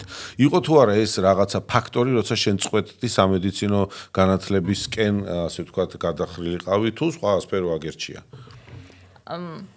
ნამდვილად იყო გადამწყვეტი. ანუ როცა სკოლას ამთავრებდი და ფიქრობდი პროფესიის არჩევაზე, ის რომ მამა სამედიცინო სფეროში მოღვაწეობს, ეს იყო ერთ-ერთი мотиваცია? იყო мотиваცია. ამ мотиваციამ გაამართლა. ბევრ შემთხვევაში სხვა შორის არ ამართლებს. თქვენ შემთხვევაში გაამართლა და ეს ძალიან კარგია. და ასევე კოტე მათიტაშვილი. მე ცოტა უფროსია. პირველმა ვინ წამოყვანა საოპერაციოში? მე 11 კლასში. ანუ აი ხედავ რაღაცა ფაქტორები, ესე იგი ჩემი დამსახურებაც ყოფილა. კარგია. მოდი ესე გადავიდეთ მითებზე და რეალობებზე, ხო? ეს არის ჩვენი პოდკასტის ერთ-ერთი რუბრიკა. მე უცებ დავსვამ კითხვებს, არ დაიბნე. იმეთი მაქვს არ დაიბნები და მიპასუხე. მითი არის თუ არა, რომ ინვიტრო განაყოფიერება ყოველთვის გარანტირებულად ამართლებს? არა. არა, რეალობა. წარმატების მაჩვენებელი თურმე. შესწავლილია ეს ყველაფერი და ისე პასუხობთ და ერთად ვუპასუხოთ. საშუალოდ 40-დან 60%-ის ფარგლებში მერყეობს, რაც დამოკიდებულია ასაკზე, ჯანმრთელობის მდგომარეობასა და სხვა ფაქტორებზე. ეთანხმები? ძალიან ბევრ ფაქტორებზე და პირველ რიგში ასაკი. კარგი. მეორე, მითია თუ არა, რომ ხელოვნური განაყოფიერების შედეგად ბავშვი აუცილებლად სუსტი ან პრობლემური იბადება? არა. რა თქმა უნდა, ეს მითია. რეალობა არის ის, რომ IVF-ით, ანუ ინვიტრო განაყოფიერებით, ფერტილიზაციით დაბადებული ბავშვები ისეთივე ჯანსაღები არიან, როგორც ბუნებრივი განაყოფიერების გზით მიღებულები. სწორია? რაც დღევანდელ დღეს კვლევები გვაქვს და კიდე ბევრს ალბათ შევისწავლით, სრულად ჯანმრთელი ბავშვები არიან. ორსულობა თვითონ შეიძლება ჩავთვალოთ, რომ უფრო მაღალი რისკის არის. ასაკიდან გამომდინარე? ასაკი თვითონ ტექნოლოგიის გამოყენების გამო. მაგრამ სათანადო მეთვალყურების ქვეშაც მიდის. ანუ რაღაც დამატებითი კვლევები, იმიტომ რომ არის ინვიტრო განაყოფიერებით მიღებული ორსულობა, დასჭირდება ქალს, მაგრამ ეს არ ნიშნავს, რომ არ უნდა გააკეთო ამის გამო. არანაირად. ოკეი. კარგი. მითია თუ არა, რომ უშვილობა მხოლოდ ქალის პრობლემაა? მითია. ჩვენ ვთქვით, რომ მამაკაციც ზუსტად თანაბარზომიერად არის, ასე ვთქვათ, გამოსაკვლევის შესასწავლი იმისთვის, რომ წყვილი ფუნქციონალურად გამოჯამრთელდეს ამ მიმართულებით, ხო? შემთხვევათა თითქმის ნახევარი მამაკაცებზე მოდის, იქ დანარჩენებზე ჩვენ უკვე ვისაუბრეთ. მითია თუ არა, რომ სტრესმა შესაძლოა უშვილობა გამოიწვიოს? არა, სტრესი არ ეწოს უშვილობას, მაგრამ უშვილობის მკურნალობა ძალიან დიდ სტრესთან არის დაკავშირებული. ძალიან კარგად გამოგივიდა, კარგი იყო. კი, სტრესთან არის, მაგრამ მიზანიც ძალიან დიდია და ამ სტრესების გადავლა და გადალახვა ხშირ შემთხვევებში რთულია. ერთ-ერთმა კვლევამ აჩვენა, რომ აი იმ სტრესს, რომელსაც განიცდიან უშვილო წყვილები, კურნალობის დროს უფრო მაღალია, ვიდრე ონკოლოგიური პაციენტები განიცდიან სტრესს. ძალიან სტრესულია. ძალიან. ეს თქვენი მხარდაჭერაც ამ შემთხვევაში ძალიან ისეთი იქნება სენსიტიური და მნიშვნელოვანი. ძალიან სენსიტიური თემაა. კარგი, მითია თუ არა რომ დაორსულების პროცესში ასაკი მხოლოდ ქალებისთვის არის გადამწყვეტი? კაცის ასაკიც მნიშვნელოვანი არის, მაგრამ მეტწილად ქალის ასაკი ბევრად უფრო მნიშვნელოვანია. უფრო წამყვანია. კი ბატონო, რეალობა არის ის, რომ მამაკაცების ასაკი მნიშვნელოვან როლს თამაშობს, 40 წლის შემდეგ სპერმის ხარისხი მკვეთრად იკლებს, თუმცა შედარებითი დახასიათებისას ქალის ასაკი ბევრად უფრო გამსაზღვრელია. კარგი. მითია თუ არა, რომ ემბრიონის რაოდენობის გაზრდა აუცილებლად ზრდის ორსულობის შანსს? რაც უფრო მეტი ემბრიონი გაქვს, მით უფრო მეტი შანსი გაქვს გადატანების და სასურველი შედეგის მიღების. ოკეი. კარგი. მითია თუ რეალობა რომ ჰორმონალური ინექციები ინვიტრო განაყოფილების პროცესისას ჯანმრთელობისათვის სახიფათოა? არა. არ არის სახიფათო, განსაკუთრებით ნებისმიერი მკურნალობა შეიძლება გართულდეს, ხო ეს გართულება, მაგრამ ძალიან ბევრი კითხვები ისმის, იწევს თუ არა ონკოლოგიას. კი, იმიტომ რომ რაღაცა ჰორმონებით ჩარევა ხდება, ხო. ანუ ძალიან ბევრი მასალა, რაც კი დევს, არ გვაქვს ესე პირდაპირი კავშირი, რომ ჰორმონალურმა სტიმულაციამ გამოიწვია, უფრო ვფიქრობთ, რომ თვითონ უშვილობა არის რისკ ფაქტორი. ზოგიერთი ანუ საკორცის ონკოლოგიის და არა ვთქვათ სტიმულაცია, ამიტომ სტიმულაცია შეგიძლია ჩაიტარო. ძუძუსკიბოზეც იგივე არის. ძალიან ბევრი ძუძუსკიბო დიაგნოზენი პაციენტები აკეთებენ სტიმულაციას. კი, სპეციალური პროტოკოლებია, სპეციალური მედიკამენტებს, მაგრამ პროცესი მაგრამ შეგიძლია, ანუ იმის მტკიცება რომ ეს იწევს ან ართულებს, ან ტრიგერი არის რომ ისევ განვითარდეს ძუძუსკიბო არ არის. კარგი, მადლობა. მითია თუ არა რომ უშვილობის მკურნალობა ყოველთვის უნდა დაიწყოს ინვიტრო განაყოფიერებით? აი პირდაპირ ამით. არა, მითია. რეალობა ის არის რომ ბევრ შემთხვევაში საკმარისია მარტივი კვლევები, მარტივი მკურნალობა. თუ მარტო ოვულაცია არის პრობლემა, ეგეც ძალიან ანუ საერთოდ არ გჭირდება ინვიტრო, აკეთებ ანუ სხვანაირ სტიმულაციას. ფაქტი ის არის, თამუნა რომ იწება მარტივით. ხო, მარტივით. და მერე უკვე მიდის არის სხვა წყვილები, რომელსაც პირდაპირ თავაზობენ დროს კი. არიან ეგეთი წყვილები. გასაკუთრებით ასაკიდან გამომდინარე, ვთქვათ. დრო რო არ დაკარგო. მოდი დავაზუსტოთ ეგა, ანუ თუ არის გარკვეული კრიტერიუმები, ვთქვათ, ასე ვთქვათ, მონიშნული, ჩამონათვალში და ეს კრიტერიუმები რაღაცა მაჩვენებლებს აკმაყოფილებს, შეიძლება ითქვას, რომ პირდაპირ ინვიტრო უნდა დაიწყო. ხო? всё, გასაგებია. და მნიშვნელოვანი არის ასევე გაესაუბრო რა არის ამ წყვილის გეგმა სამომავლოდ. ერთი შვილის გამო ამას აკეთებენ თუ მეტი შვილი უნდა. ეხლა თუ 39 წლის ასაკში ხო მოდიხარ და იძახ რომ მე ორი შვილი მინდა. ანუ მოდი გავაკეთოთ ინსემინაცია. კი ბატონო, შეგვიძლია გავაკეთოთ ინსემინაცია. დაორსულდები, ხო, მაგრამ მე წყვილზე კი ტყუპის მიმართულებით თქვა რაღაცა. არა, ნუ თქვა მე კიდე მინდა ბავშვი თქვა, სამომავლოდ. მაშინ ემბრიონების მოსაკეთებ, ხო, რომ შემდეგ დაბრუნდე 42-43 წლის ასაკში, როცა შენი რეზერვი უკვე ძალიან მცირეა და თან ხარისხობრივადაც შემცრებული და ეს ემბრიონები გაქვთ, შეგიძლია გადაიწყო. ყოველთვის ინდივიდუალური მიდგომა, ანუ რა გეგმები აქვს წყვილს, თქვათ. ეგ გასაზღვრავს ასაკიც რა თქმა უნდა და რა არის დიაგნოზი. კარგი, მადლობა. მითია თუ რეალობა რომ რეპროდუქციული მედიცინა ბუნებას ეწინააღმდეგება? არა. მითია, ხო, არ ეწინააღმდეგება. რა თქმა უნდა, მედიცინა ეხმარება ადამიანს, ხო? ეს იგივეა რომ ჩვენ ვთქვათ, რომ როცა კბილი გვტკივა, ეს ბუნების, ასე ვთქვათ, სურვილია და ჩვენ უნდა ავიტანოთ ეს და დაგწვივდეს კბილები, ან დაგწვივდეს რაღაცა სხვა, ან არ უმკურნალოთ დაავადებას, ან ვთქვათ, რომ ეს ესე უნდა იყოს და ესე იყოს. ზუსტად იგივეა, როცა სამედიცინო ტექნოლოგიები ადამიანის და კაცობრიობის ჯანსაღი კეთილდღეობისთვის გამოიყენება, ბუნებრივია ეს ბუნებას ნამდვილად არ ეწინააღმდეგება. არა, უნდა გამოვიყენოთ სწორად ეს ტექნოლოგიები და რა თქმა უნდა. ძალიან დიდი მადლობა სტუმრობისთვის, ჩემთვის ნამდვილად გასახარი იყო შენთან ამ ფორმატში კომუნიკაცია, გარდა იმისა, რომ პროფესიონალი ხარ, გარდა იმისა, რომ ჩემთვის როგორც შენი მეგობრისთვის, კოლეგისთვის, საამაყო ადამიანი ხარ, გამომდინარე ამხელა მართლა დიდი მიღწევებით, რაც მედიცინაში არ არის ადვილი, ნამდვილად არ არის ადვილი. მადლობა, რომ დაუთმეთ დრო პოდკასტის მაყურებელს, ჩვენ მაყურებელს, ჩვენ მოქალაქეებს, ვინც უყურებს ამ ყველაფერს და რაღაცა თუნდაც ცოტა რომ დარჩეს ჩვენი დღევანდელი საუბრიდან, უკვე მეც ძალიან გამახარებს და შენ დიდი დამსახურებაა. ამ თემაზე შემილია ვისაუბროთ ძალიან დიდ ხანს. მართლა, მოვცებროთ კიდე რამე ესეთი და ვილაპარაკოთ. მადლობა, ძალიან კარგი იყო შენთან კომუნიკაცია. თქვენ კი აუცილებლად მოიწონეთ ჩვენი არხი, დააწკაპუნეთ იმისათვის, რომ გახდეთ ჩვენი ერთგული მაყურებლები. ეს ჩვენ ძალიან გვჭირდება. დაგველოდეთ მომავალი ეპიზოდი ძალიან მალე სულ ერთ კვირაში იქნება.